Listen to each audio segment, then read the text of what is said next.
If you ever see a bus driving alone on a road that feels too quiet, too empty, don't try to stop it, because some routes were never meant to be taken twice. I didn't believe in ghost stories, not before that night. I was just a bus driver, 7 years on the job, same routes, same roads, same routine. I knew every turn, every pothole, every broken streetlight across the highway I drove. People always say night shifts are creepy, but for me, they were peaceful, until Route 17. It started as a normal shift. Heavy rain, nothing unusual, the kind that hits your windshield so hard it sounds like gravel. The wipers were barely keeping up, dragging water from one side to the other in a slow, rhythmic motion. The roads were emptier than usual that night.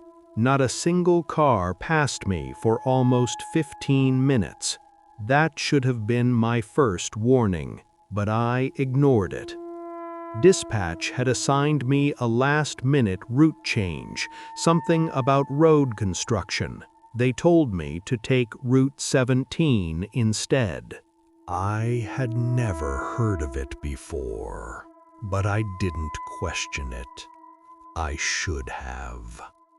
The road felt wrong the moment I turned into it. Narrower, darker.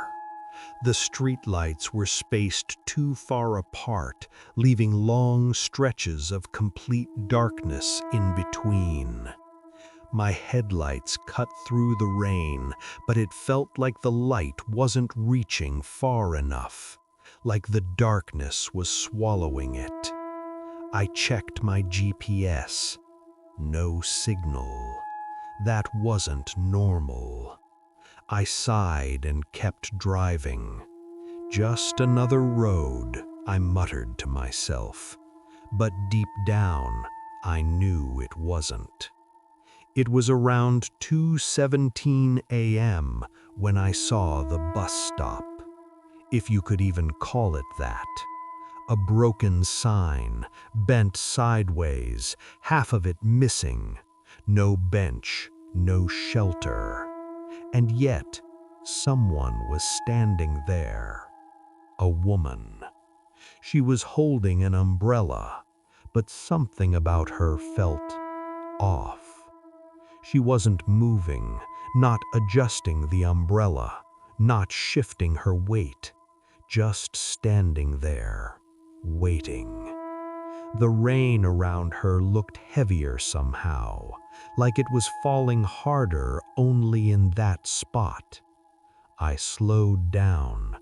Every instinct told me not to, but I did.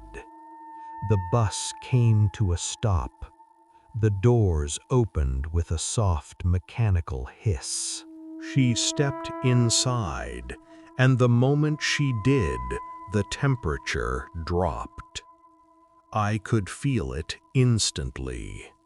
Cold air spreading through the bus like something unseen had entered with her.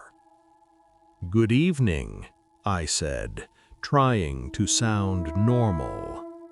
She didn't respond, just walked past me. Her footsteps were silent. No sound on the wet floor. She moved toward the middle seats and sat by the window. I checked the mirror. Her face was hidden by the umbrella, still open, inside the bus. That didn't make sense. "Ma'am, you need to close the umbrella," I said.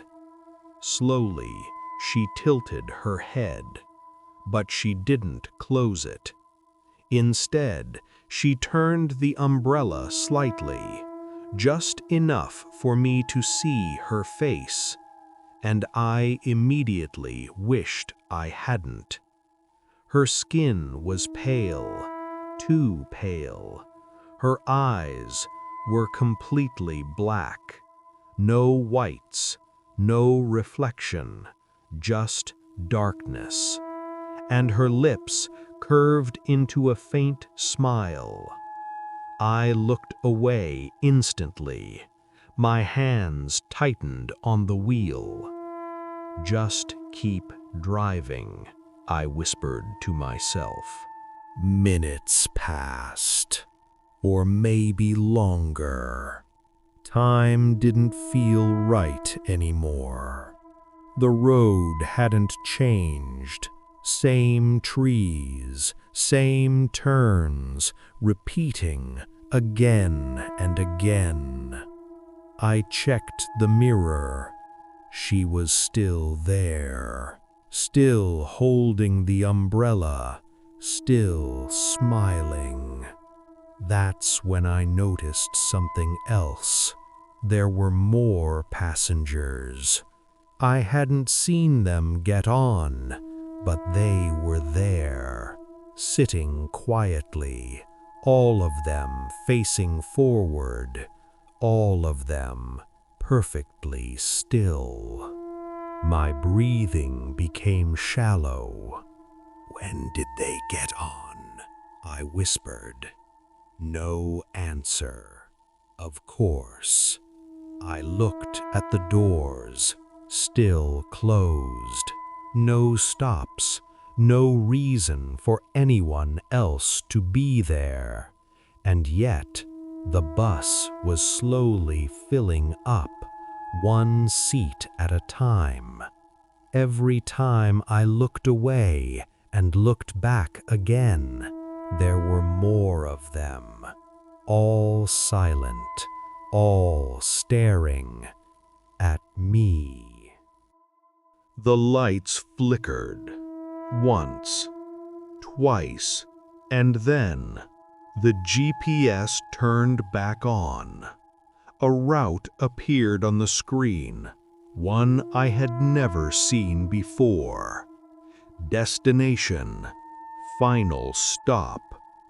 Distance, 0.0 kilometers. My stomach dropped. What? The bus suddenly jerked forward. The speed increased on its own. I wasn't pressing the accelerator. I tried to brake. Nothing. The pedal felt dead. The steering wheel, heavy, like something else was controlling it. No, no, no, no! I panicked. The road ahead changed. The lights flickered again. The rain stopped instantly, as if someone had turned it off. And the darkness became absolute. No streetlights, no reflections, nothing. Just a straight road, and at the end of it, a bus stop, identical to the first one, except this one was crowded. Dozens of people standing there, waiting, not moving, not talking, just waiting for me. The bus stopped on its own. The doors opened. No one got off. Instead, the passengers inside the bus stood up, all at once, every single one of them. Their heads turned toward me, slowly, in perfect sync. And then they started walking, not toward the door, toward me. I tried to move. I couldn't. My body wouldn't respond. The woman with the umbrella stepped closer. Now I could see her clearly. Her smile was wider now, too wide. Her eyes still black. "You finally came back," she said softly. "I've never been here before," I said, my voice shaking. She tilted her head. "Yes, you have." My heart stopped. "What?" "You just don't remember." And then everything came back. The rain, the road, the same route, years ago, an accident. I was driving late that night, tired, distracted. I didn't stop at a broken bus stop. I remember seeing people, waiting, but I didn't stop. I kept driving, and seconds later, the crash. I hit something. No, someone. More than one. The bus flipped. Everything went dark. I gasped. "No, no, that's not possible." The woman stepped closer. "You left us there," she whispered, "in the rain." The other passengers surrounded me. Their faces were clearer now, bruised, broken, eyes empty. "You didn't stop," one of them said. "You didn't even look back," another added. I shook my head. "I didn't know. I didn't." "You chose not to know." The woman reached out. Her hand touched my face, ice cold. "You don't get to leave this route."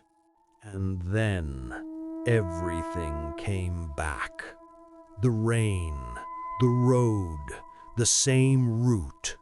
Years ago, an accident. I was driving late that night, tired, distracted. I didn't stop at a broken bus stop. I remember seeing people, waiting, but I didn't stop. I kept driving, and seconds later, the crash. I hit something.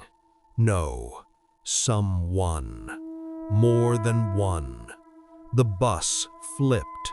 Everything went dark. I gasped. "No, no, that's not possible." The woman stepped closer. "You left us there," she whispered, "in the rain." The other passengers surrounded me. Their faces were clearer now, bruised, broken, eyes empty. "You didn't stop," one of them said. "You didn't even look back," another added. I shook my head. "I didn't know. I didn't." "You chose not to know." The woman reached out. Her hand touched my face, ice cold. "You don't get to leave this route." The bus door slammed shut behind me. The engine roared back to life. I was suddenly back in my seat, hands on the wheel, control returned. But it didn't matter. The road ahead was the same. Route 17, endless, looping, trapped. The mirror showed the passengers, all of them seated again, waiting, watching, for the next stop, for the next passenger, for the next time I fail to stop. Now I'm still driving, every night, same road, same rain, same passengers. And sometimes, when the road is empty and the rain starts falling harder, I see someone standing at the side, waiting, just like they were. And I wonder if this time I should stop or keep driving and make it worse. So, if you ever see a bus driving alone on a road that doesn't feel right, don't try to get on, because some routes never end, and some drivers are no longer in control.